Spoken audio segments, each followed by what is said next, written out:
Freaking dropped it.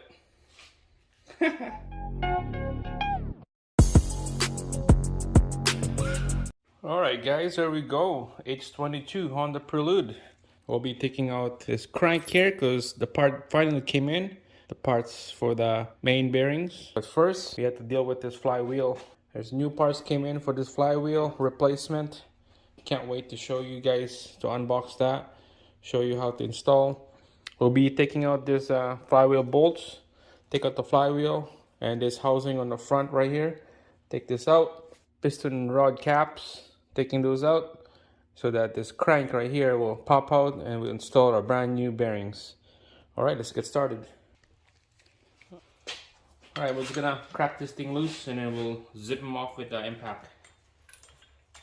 Shit, that's spinning. Alright, we'll jam something up here so it will not spin on us. Maybe right there so it's easy for us to work on this side. There you go. Alright, there we go. Crack it loose. So it's easy for us to zip this thing off.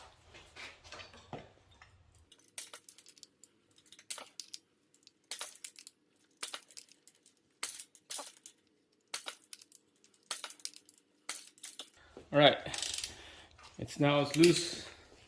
We'll use the impact to get them off.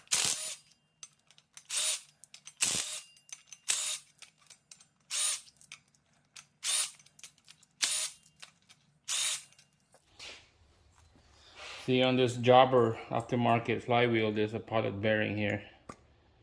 On the original one, there's no pilot bearing. Alright, so we'll take out this housing bolts right here. Looks like a 10 mil. Zip them off. There's a rear main seal here. It looks good to me, but it's one of those things that it's out already. It's better to change them. Who knows when was this installed? Seems like there's not much, little bit of condensation here or leaks. There's no issue of leaks. If I were you, I would change the rear main seal. Save you a headache down the line. It's better so that you know it's been changed.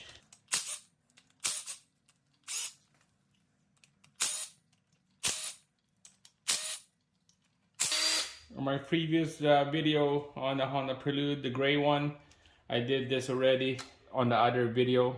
It's pretty easy. Don't need special tools to install this rear main seal. You can check out the video. Alright, all the bolts around the housing is gone. We'll just pry that off.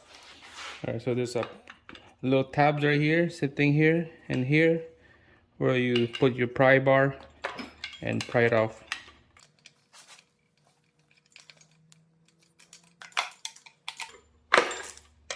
Just like that.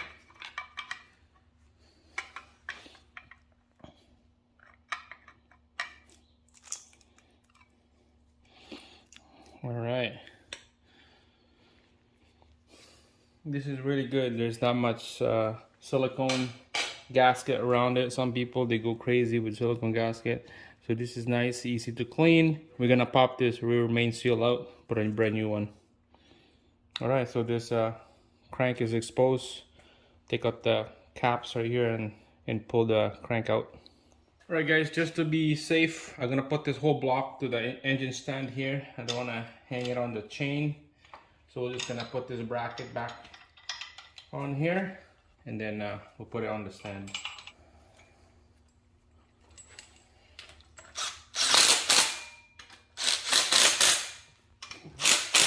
Alright, here we go. Nice and snug. This one here just sits there. I don't have like a nut to go in here, but all three bolts will hold in place. This will kind of support as well. All right, let's put it on the stand here.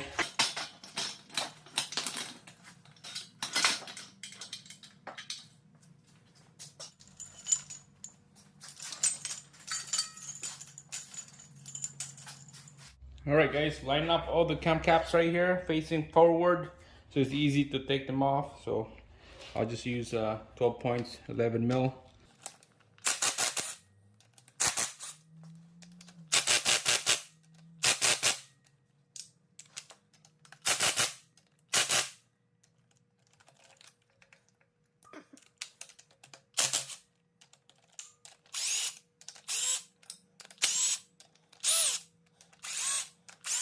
Alright guys, so make sure don't mix them up, okay? Make sure it goes back in the same way when it goes back into the block. This cam caps right here is hard to come out. The bolt's gone, so the technique here is grab a rod and then put it on the base of the piston.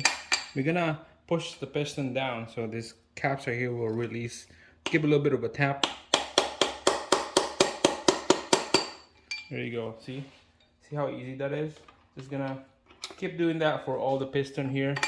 Same thing on this side.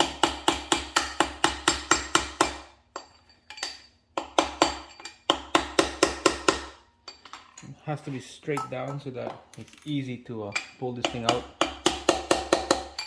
Just like that. There we go. Look at that.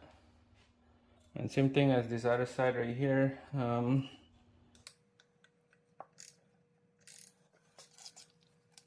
Alright, we're just gonna tap the bottom of the piston on this one. To reduce the caps here.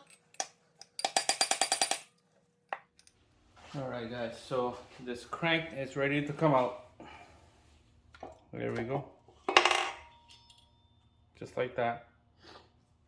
Alright guys, we're gonna inspection these bearings here. You can see lots of marking, wear out marking right on the center, right here. This is the worst one right here.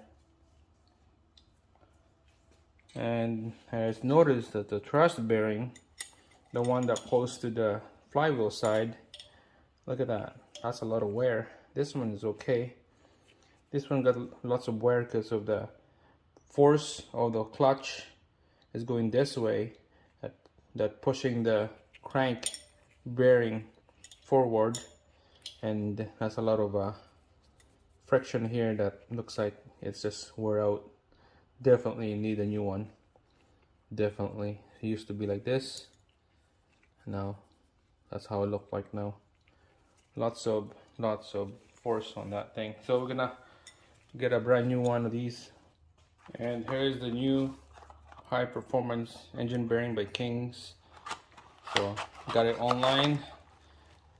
I ordered one before, it was the wrong one. Somehow I measure, it's a 49 millimeter. This is 55, and this will go right perfectly right there.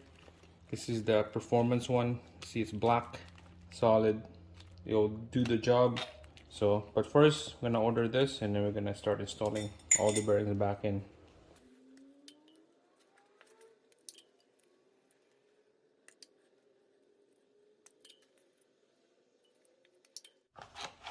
Alright guys, there we go. High performance King bearing.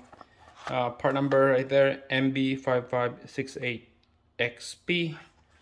Just a standard size. It's not a oversized at all. It's just a regular standard one. So let's install this here. Make sure all cleaned up. Alright, this only go one way. There's tabs right there. There's a hole right there. They go together. Just gonna install it like this, and then we'll put oil after when we put the crank. Basically you need the engine oil assembly lube on this thing, but I don't have one. We can just use a regular oil. So engine oil, it's all good. Let's line it up,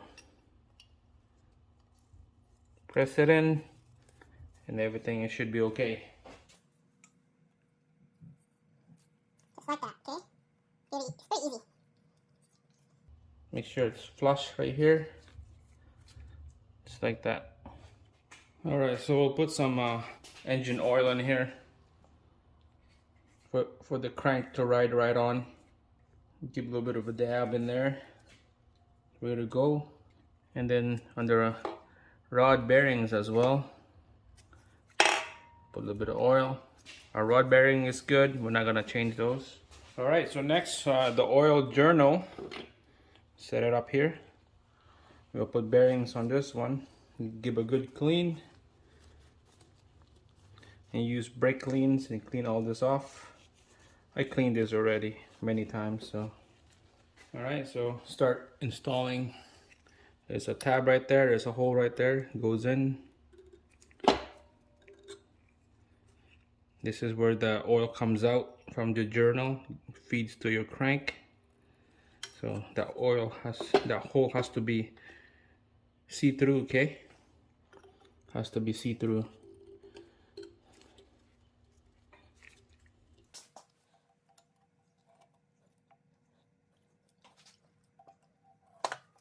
All right, so this needs to be flush right here. Has to be flush, nice and even. And then we'll put oil on those. Give it a little bit of a dab of oil, or you can use assembly engine lube. It doesn't matter. Mostly it's nice to use the assembly lube because as it's nice and thick. It will stay there quite a while. It's not gonna drip on you, but this is okay. All right, let's take it out. Let's put the crank back on.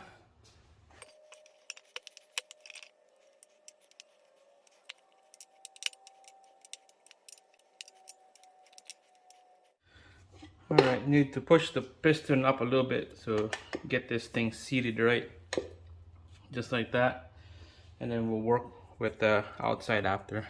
All right, so before we put the cam caps on each of this piston, we'll put a little bit of oil in here, and then we'll put oil on the next one. When we're done with this tube, we'll rotate, so it's easy for us to install. So just put oil on those.